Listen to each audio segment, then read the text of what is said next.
बंटी कबूतर और टुनटुनी सब्जियों की खेती किया करते थे।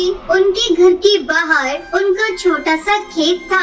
इस बार तो आपने बहुत सारी अलग अलग सब्जियां लगाई हैं। हाँ टुनटुनी, इस बार मैंने पहली बार कद्दू की सब्जी लगाई है। जब सारी सब्जियां आ जाएंगी तो हमें अच्छा खासा मुनाफा होगा। हाँ, लेकिन पहले हमें इन पौधों का अच्छे से ख्याल रखना होगा। हाँ, वो तो रखेंगे ही। मैं और आप कोशिश करते रहेंगे। टुनटुनी और बंटी कबूतर मिलकर अपनी सब्जियों के खेतों का बहुत अच्छे से ख्याल रखते थे। उनके खेत ही उन दोनों की कमाई का जरिया थे। धीरे धीरे उनके पौधों में सब्जियां लग गयी। ये देखकर वो दोनों बेहद खुश थे। लेकिन एक दिन टुनटुनी ने देखा कि घर का सारा राशन खत्म होने की कगार पर है। अजी सुनते हो, सारा राशन खत्म होने वाला है। आज आखिरी बार खाना बनाऊंगी। अच्छा, कोई बात नहीं, कल कुछ सब्जियां तोड़कर बाजार में बेच दूंगा, ठीक है? उस रात टुनटुनी और बंटी कबूतर सो गए। तभी तेज बारिश शुरू हो गई। बारिश के साथ तेज आंधी भी शुरू हो जाती है। मौसम अपना कहर बरसा रहा था। तभी एक बिजली की आवाज सुनकर टुनटुनी की नींद खुल गई। उसने बरसात की आवाज सुनी और अपने पति को उठाने लगी। अजी उठिए, उठिए, बाहर आंधी तूफान आया है। क्या? हाँ, आवाज सुनिए। जब बंटी कबूतर डाल पर आकर देखता है, तब तक तेज आंधी से सारे पेड़ पौधे उखड़ चुके थे। टुनटुनी, सारे पौधे उखड़ चुके हैं। हे राम!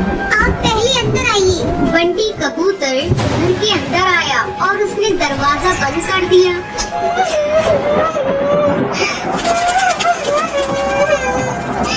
हे राम, अब हमारा क्या होगा? घर में तो राशन भी नहीं है। अब हमें भूखा रहना होगा। हे भगवान, तूने सारी मेहनत बेकार कर दी।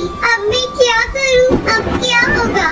रो मत टुनटुनी, कुछ न कुछ जरूर होगा, लेकिन हमें भूखे मरने की नौबत नहीं आएगी। मौसम की मार से उनके सारे पौधे खराब हो चुके थे। ये सोचकर वो दोनों परेशान थे और सुबह हुई और मौसम का कहर रुक गया।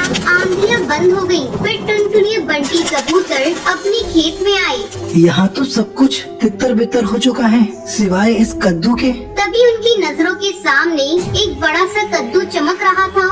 मैं सोच रही हूँ, इसे बेचकर ज्यादा पैसे तो नहीं मिलेंगे। क्यों ना हम इसे घर में ही रखें? कम से कम इसकी सब्जी बनाकर कुछ रोज हम दोनों का पेट तो भर सकता है।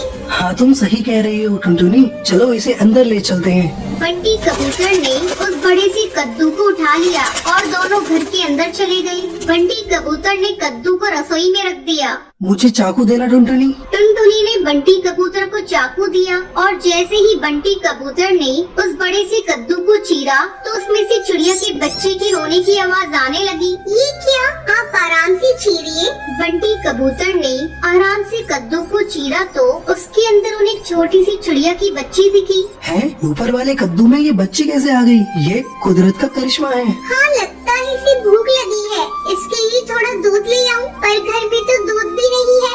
एक काम करती हूँ, पड़ोस की हरी काकी से ले आती हूँ। जब तक आप इसे संभालिए। टुनटुनी दूध लेने पड़ोसन के घर चली गई और यहाँ बंटी कबूतर चिड़िया के बच्चे को देखने लगा। भला कद्दू के अंदर ये चिड़िया का बच्चा कैसे आ गया? लगता है ये कोई मामूली चिड़िया नहीं है, जरूर एक करिश्माई है।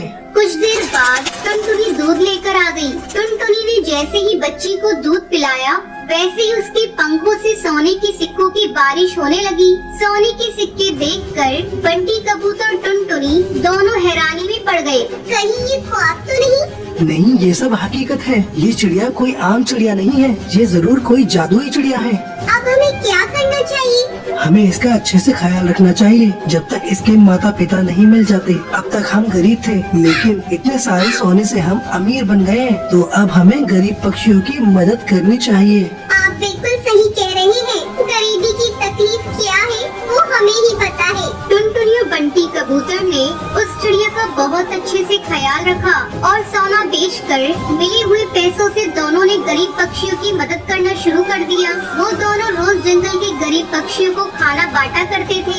ऊपर वाला तुम्हें हमेशा बरकत दे।